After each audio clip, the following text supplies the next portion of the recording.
Hello everyone and welcome to another awareness program by BM Birla Heart Research Center, Kolkata.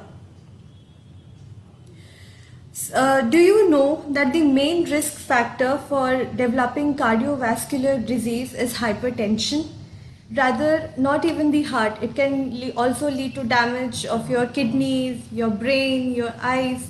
But the good news is that it can be controlled. Do you know that about one in every three people go through hypertension? About 10% of the total overall death that occurs in India happens due to hypertension. So today, BM Birla observes World Hypertension Day, and we have with us Dr. Anjan Siotia, Director Cardiology, giving us insight on hypertension and how it can be controlled. So, sir, the first question which I would like to ask you is, what is hypertension? So yes, hypertension is the medical term for high blood pressure.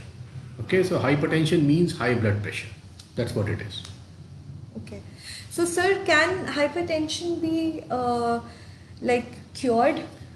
Well, if you mean cured, means can it be completely eradicated? If somebody is hypertensive, somebody has high blood pressure, can we do something to eradicate it from the body? The answer is no. It's when usually for most people when hypertension happens, it's likely to stay with them for the rest of their life. But high blood pressure can be controlled. So that certainly can be done, and we will come to that, how it can be controlled, what can we do about hypertension. But the short answer to your question is it cannot be cured, but it can be controlled.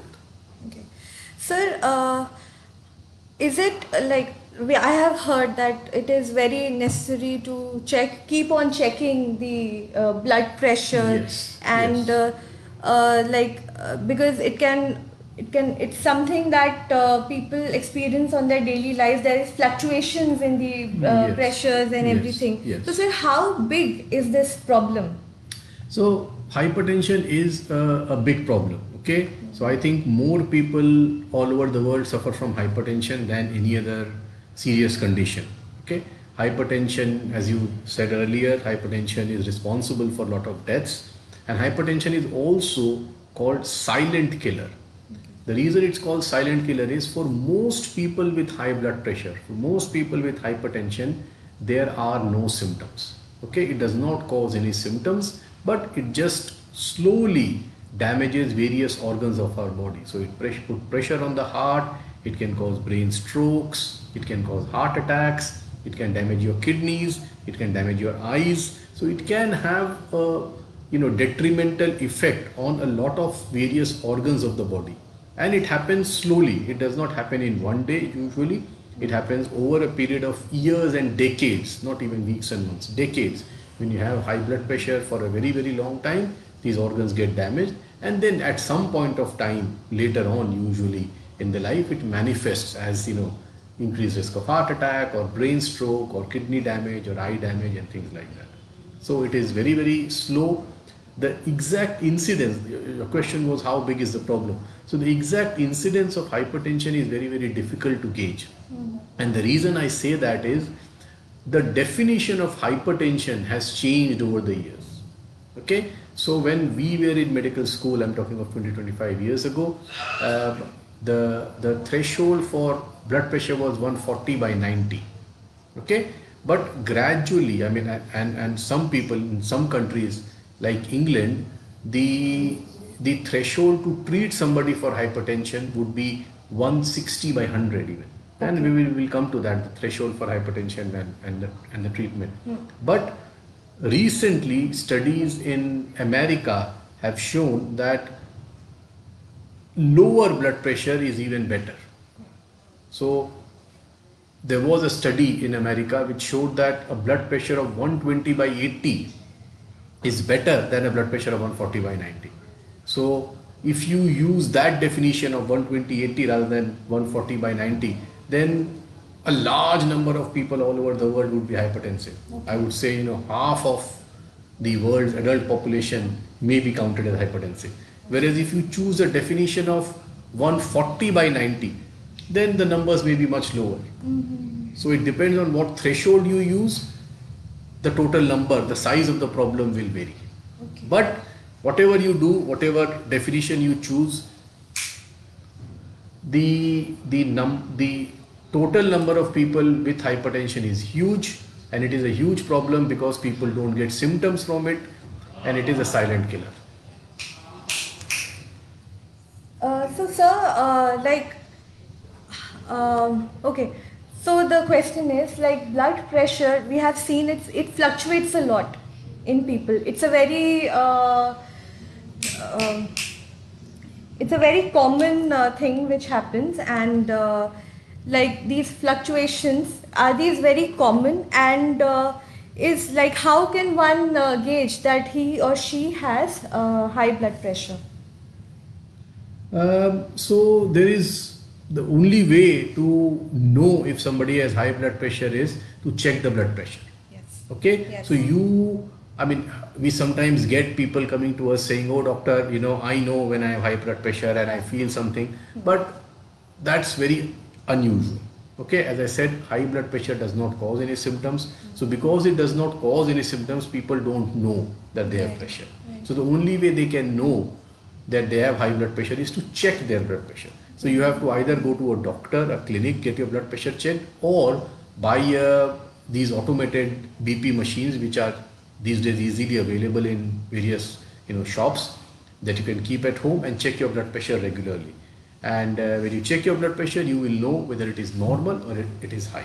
But sir, I've also heard that there are symptoms of high blood pressure, like people start bleeding from their nose, or there is lot Yes. of nervousness which happens. Yes, Yeah. yes. So these are not kind of common symptoms of high blood pressure. So for example, if you look at the total number of people on the planet with hypertension at any given point of time, and it will run into 100 crore, maybe, I don't know, more. The number of people who get a nosebleed because of that will be very, very, very, very small. I mean, 0.001% or whatever. So these numbers, most people with high blood pressure don't bleed from the nose. So what I am getting at is, you should not wait for a nosebleed to think that you have high blood pressure. Most people don't get any nosebleeds at all. Yes, sudden spurt in high blood pressure can cause problem. It can basically cause rupture of blood vessels when the pressure is very, very high, and we are talking about a blood pressure of 180, 200. When it goes very high, the small blood vessels in the body can rupture. If a blood vessels in the nose rupture, then you can bleed externally. If it ruptures in the brain, you can get brain stroke, or hemorrhage in the brain, and things like that. But hemorrhage in the brain is not, fortunately, a disease of old people. You don't need to wait till then to diagnose high blood pressure.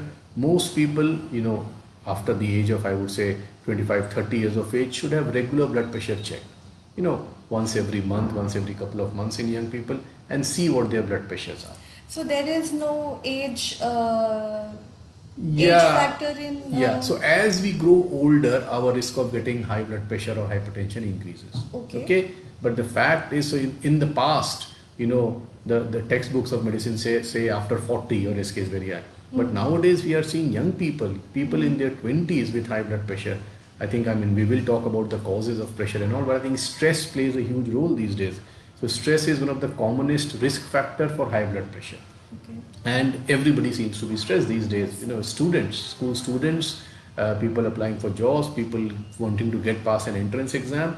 So stress is driving the blood pressure.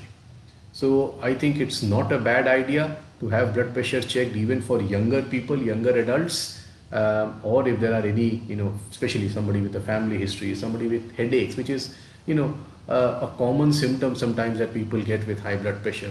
So anything, it's very easy to get a blood pressure checked. It takes 2 minutes. You can do it at home these days. So get your blood pressure checked and find out if you have a problem. And of course, we will talk about the management. Yes. But sir, since you talked about headaches, I just wanted to know, how is it different, like a normal headache and a headache maybe through because of hypertension? Is there a way to differentiate? It's a very, very, very good question. Headache is common. All of us get headaches at some point of time. High blood pressure is also very common. Now, what happens is our blood pressure kind of fluctuates all the time. Yes. It's not the same throughout a period, and it depends on what we are doing, how stressed we are. So, if for example, if I am stressed due to any reason, then my pressure will go up. And pain is a type of stress. So, for example, if I hurt myself, if I have a fall, then my blood pressure will go up because of the stress of the pain. So, it is possible that somebody has a migraine. It is possible that somebody has a migraine and gets a headache because of that, the migraine headache. But because of the pain, they may have a higher blood pressure reading than normal. And once you treat the pain, the blood pressure may come down. The problem is, we all tend to check our pressures, or we tend to go to doctors when there is a problem. So what some people do is they check their blood pressure while they are having a headache, and then the pressure is high because they are having the headache, and they think that their pressure is high and that is causing the headache, whereas it may be vice versa. Okay, so the rule of checking a blood pressure, and this is, we'll talk about it, how to check blood pressure, but the blood pressure should be checked when somebody is in a very comfortable position, comfortable situation, ideally after half an hour of complete relaxation. Okay. So for example, if we talk about patients coming to BM Birla, somebody is driving from their home, they come to BM Birla hospital and they arrive here and they find out there is no car parking. They go around the hospital trying to find a car park, their stress level goes up, they are getting late for the appointment, they look at their watch and they're getting more stressed. And then finally they find a car parking spot, they park the car, they run, they don't want to be late to the clinic. When they arrive the hospital and when I check their pressure, it's very high. So most people, as soon as they arrive in the clinic, after a struggle driving, finding the car parking spot, the pressures are very high. You make them sit in the clinic for 10 minutes, glass of water, settle them down, their pressure comes up. Right. So it is normal, and I keep telling people, and we'll talk about it. There's something called white coat hypertension. It's a phenomenon seen worldwide. People see a doctor, they enter a doctor's chamber, their pressures go up. Oh, so that's also very common. Interesting fact. It's very common. So I often joke that everybody who enters my chamber, has a high blood pressure. When I check their pressures, they are high. So I always ask them. Most people tend to have a BP machine at home these days. So I ask them, what's your blood pressure at home? And they say, oh yeah, it's usually very good, 110, 120. When I check, it's 160. And then they tell me, oh no, doctor, the blood pressure you are checking is the right blood pressure. Our machine must be wrong.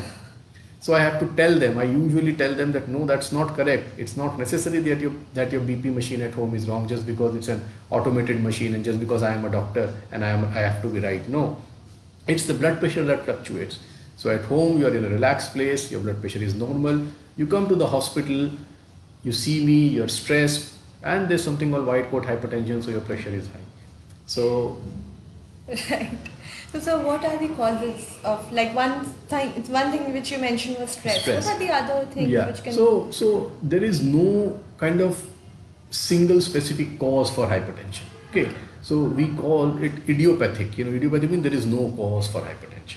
Okay. So 95% on the planet, 95% of the patients on the planet with hypertension do not have any cause, so as to speak, cause for hypertension. 5% of patients have what we call a secondary hypertension. Okay, secondary hypertension means they have another disease process which is driving the blood pressure. Okay. That disease process may be a kidney problem. It may be a hormonal problem, like they may have certain hormones, very rare conditions, but they may have certain excessive hormones secreted into the body that can drive the blood pressure.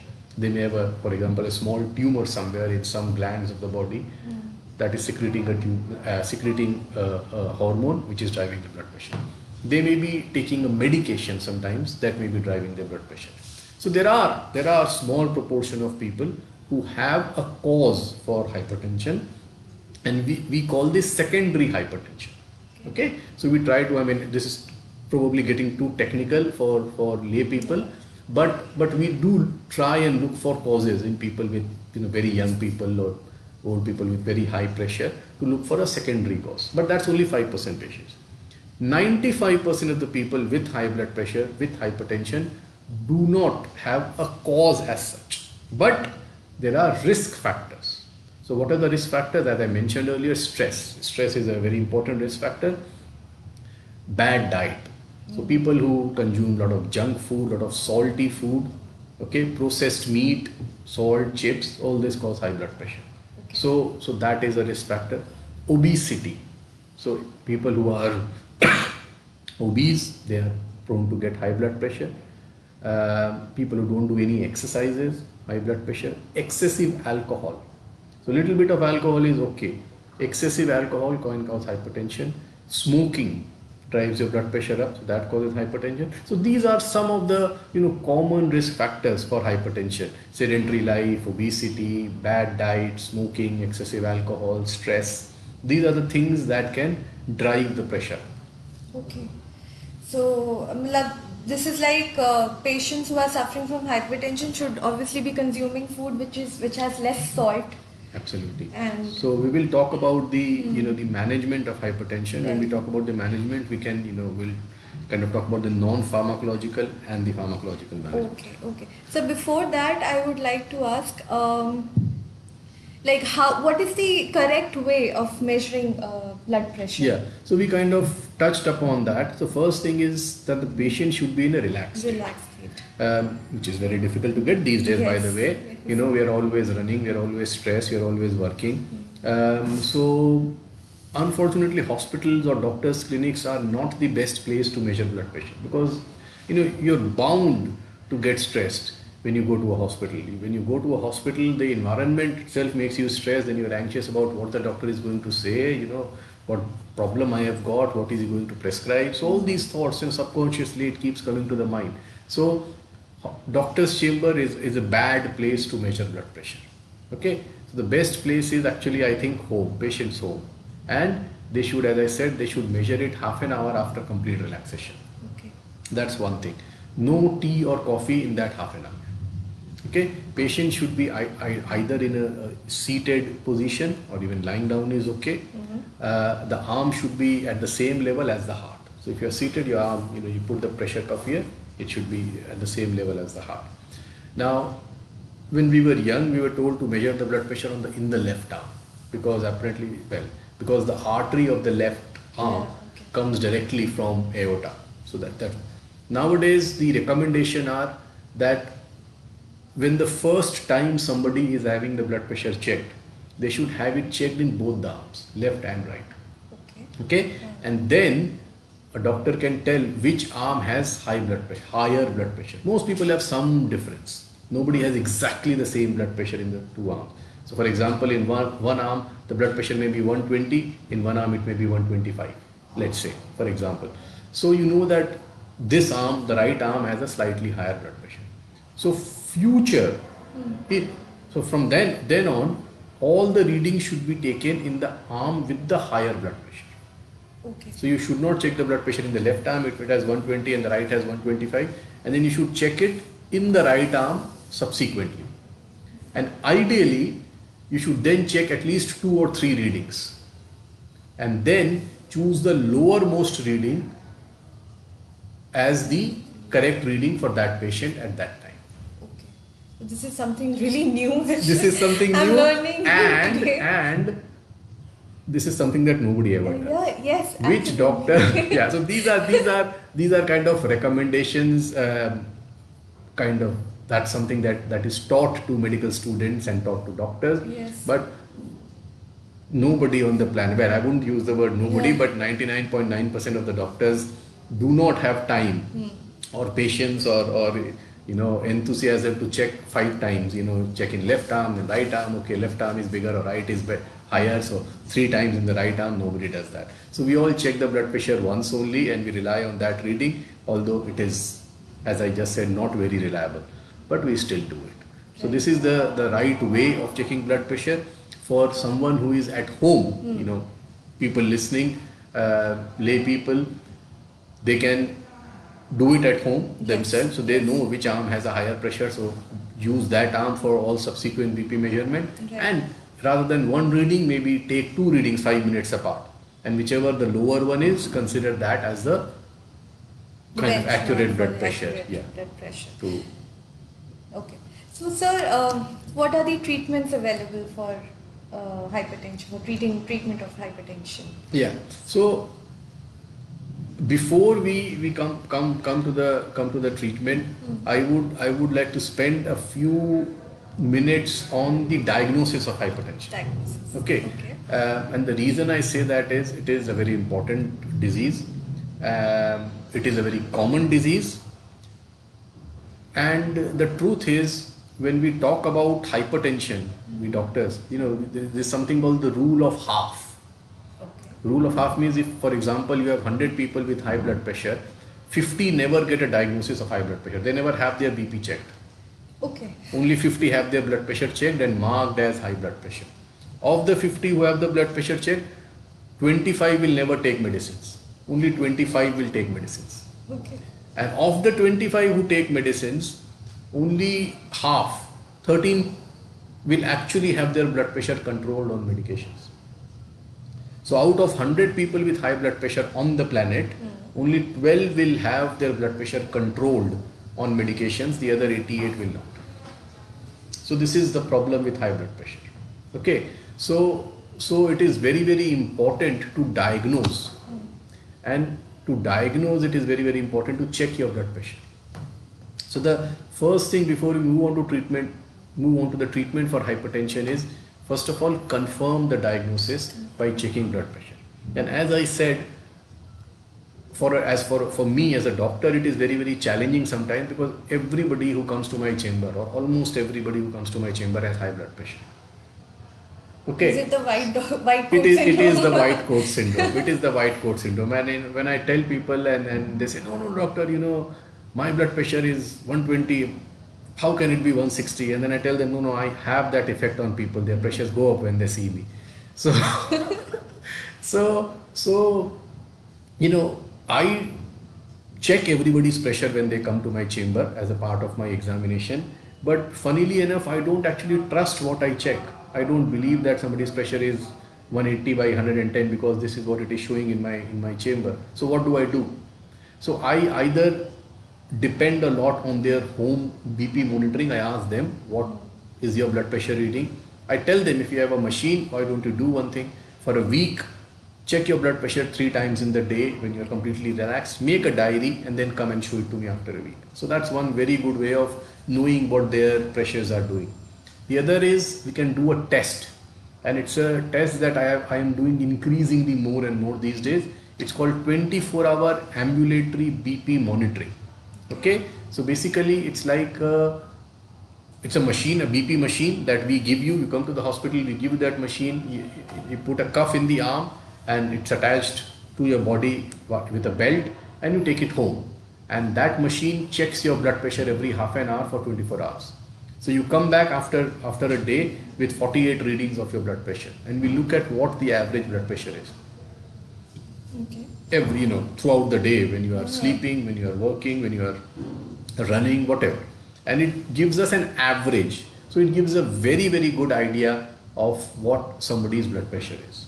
So you won't believe, but I have actually stopped the BP medicines of lots of people who were put on medications because one particular reading was high in a doctor's chamber and started on medicine. And I said, stop the medicine, do this test after a week or two and come back. And their pressures are normal. Their average pressures are normal. Okay. So this is a very, very good test.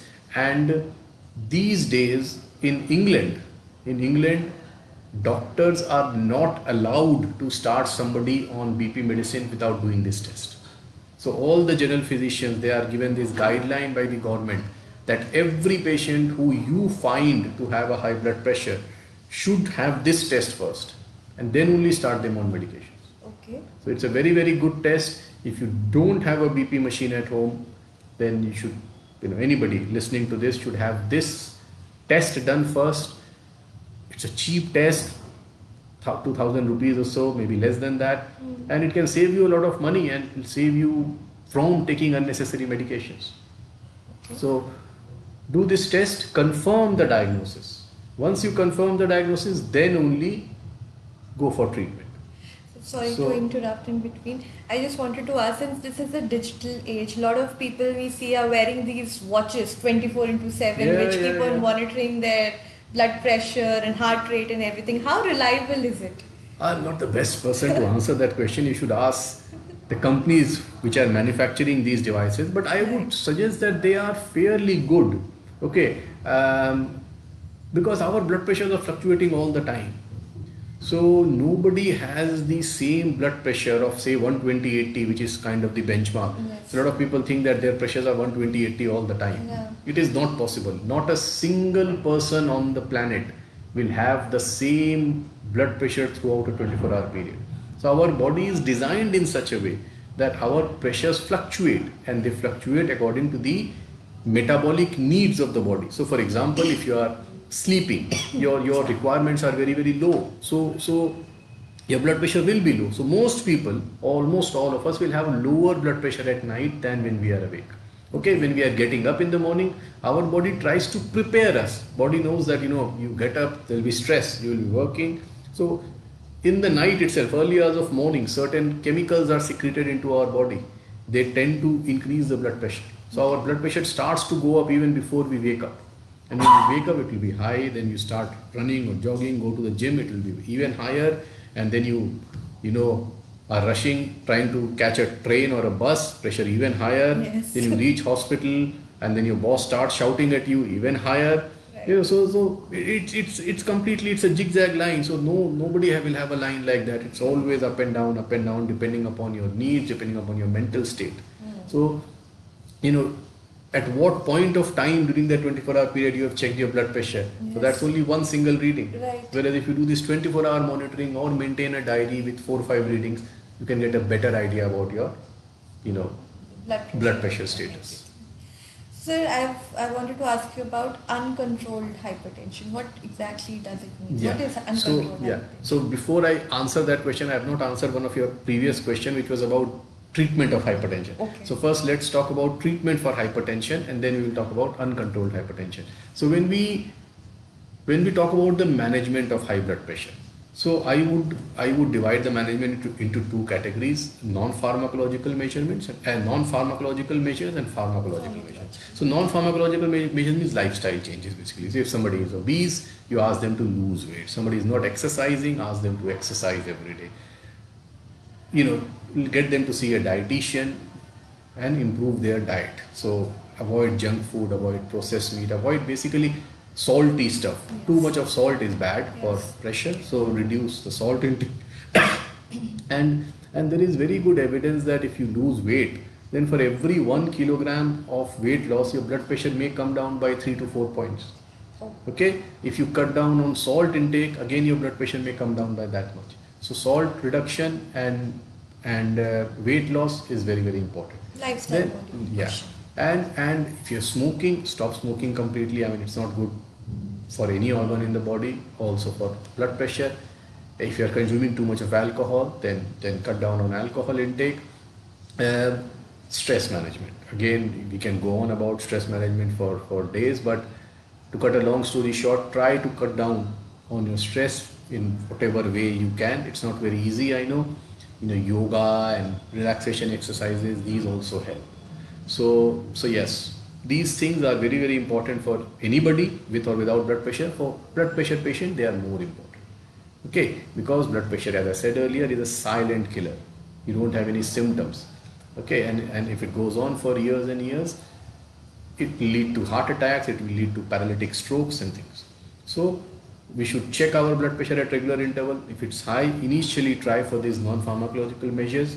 And in fact, in England, most doctors will say that, if your blood pressure is only mildly elevated, so for example, BP is between 140 to 160, they will say, okay, 3 months of or 6 months of non-pharmacological treatment. Just weight reduction, diet, exercise, relaxation, yoga, and then come back after 6 months. If it's still high, we will give you medications. Okay. So that's the initial treatment. And then you come to drug treatment. I mean, there's no point talking about various medications because the audience, I believe, is mainly lay people rather than doctor. But there are different groups of drugs. Okay? And we tend to prefer certain drugs for certain group of patient. I won't go into all that because it's quite technical. But the bottom line is any drug is good as long as it controls the blood pressure. As I said earlier, out of 100 people with high blood pressure, only 12 actually have the BP controlled on this planet. Okay. So whichever way you can control is good, but most doctors will know which drug to start. Certain drugs are preferred, like ACE inhibitor, angiotensin receptor blocker, calcium channel blocker, diuretic. These are the first few medicines that we give, and if BP is not controlled, we give a second one and a third one, and we increase the dose, and then we go on adding medicines, and most people end up having 2, 3, 4 medicines as they grow older. So this is what the kind of, in short, the drug treatment for high blood pressure. And then coming back to your question about what is uncontrolled hypertension.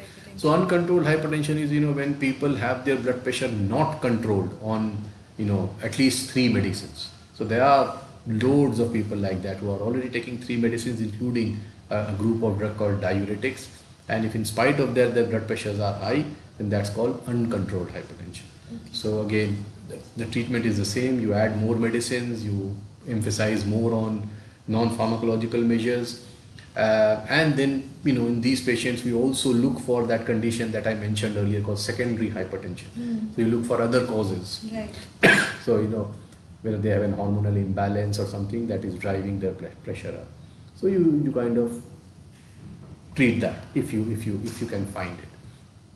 So that's what uncontrolled hypertension is, and unfortunately it is quite common. Very rarely, sometimes it's extremely difficult to control. Very few patients, but they do come. You put them on 5, 6 medicines and their pressures are still high. And these days, a procedure is also coming, it's called renal nerve denervation, where you put a catheter in the kidney and alter the nerves of the kidney.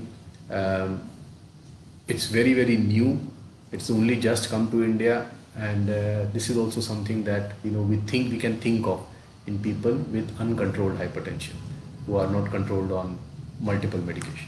Well, this is such a brilliant information that we have got, that medical science is looking at like creating a solution for hypertension. Yes. Thank you so much, sir, for letting us know that. Sir, is there any SOS, like if SOS medication for hypertension? So there is no. I mean, high blood pressure, in my opinion, should not be treated on an SOS basis. Okay, so blood pressure should be, as I said, everybody will have fluctuations throughout the day anyway. So if you check your blood pressure when you are stressed and it may be 180/100 and you may get anxious, oh, my pressure is very high, should I take a medication? So in my opinion, that is the wrong thing to do. Okay, you should just keep checking your pressures a few times, and then if it's high, then take a medicine on a regular basis which controls your blood pressure on a regular basis. Okay. So I wouldn't particularly worry about one particular reading. So for example, somebody has high blood pressure, their blood pressure is 120/80, let's say, on 2 medicines that they are taking. And one fine day when they check their blood pressure, the blood pressure is 155/100. So should they take a tablet quickly because their pressure has gone up? Usually it's 120/80. The answer is no. If it's very high, of course, 200 or something, then fine, you can justify it, but not otherwise. They should just monitor their blood pressure, calm down, relax, keep monitoring. If it's high, go to their doctor. They may need their medications increasing on a regular basis, rather than taking something SOS. Sir, this is the pandemic time. A lot of people are staying at home. There's a lot of anxiety. There's a lot of stress. So have you seen any increase in the trend of hypertension in Yes. patients these days? So what I am seeing is, and I see a very small proportion of people, I have to say, and I also tend to see a skewed population. So I see people who have problems. Yes. They only come to me. Yes. So what I am about to say may not apply to the whole population, but the short answer to your question is yes. And what we are seeing increasingly, more frequently, is young people. Young people who have had corona, young people who have had family members with corona, or somebody they know. All of us have people we know who have had corona. So people are worried. So this anxiety is driving their blood pressure. So they are getting cardiac symptoms like vague type of atypical pain, they are getting palpitations, and they are also getting high blood pressure. So yes, stress driving the pressure up, and the stress at this moment, the biggest source of stress is coronavirus. So, sir, on this World Hypertension Day, one message for our viewers. Oh my God, that's a difficult one. One single thing, one single message is my one single message to everybody will be try to be happy. Yes. Okay, Absolutely. so it's not an easy thing to do, but try to be happy, because if you are miserable, if you are stressed, it's only going to add more misery. It's only going to increase your blood pressure. It's only going to increase your risk of cardiac problem and brain problem. So try to be happy, and that may help your blood pressure. Thank you so much, sir, for taking out time and letting us know all about hypertension. For our viewers, stay happy, stay safe, and for any queries and appointments, you can always call on our number 033 4088 4088. Thank you so much.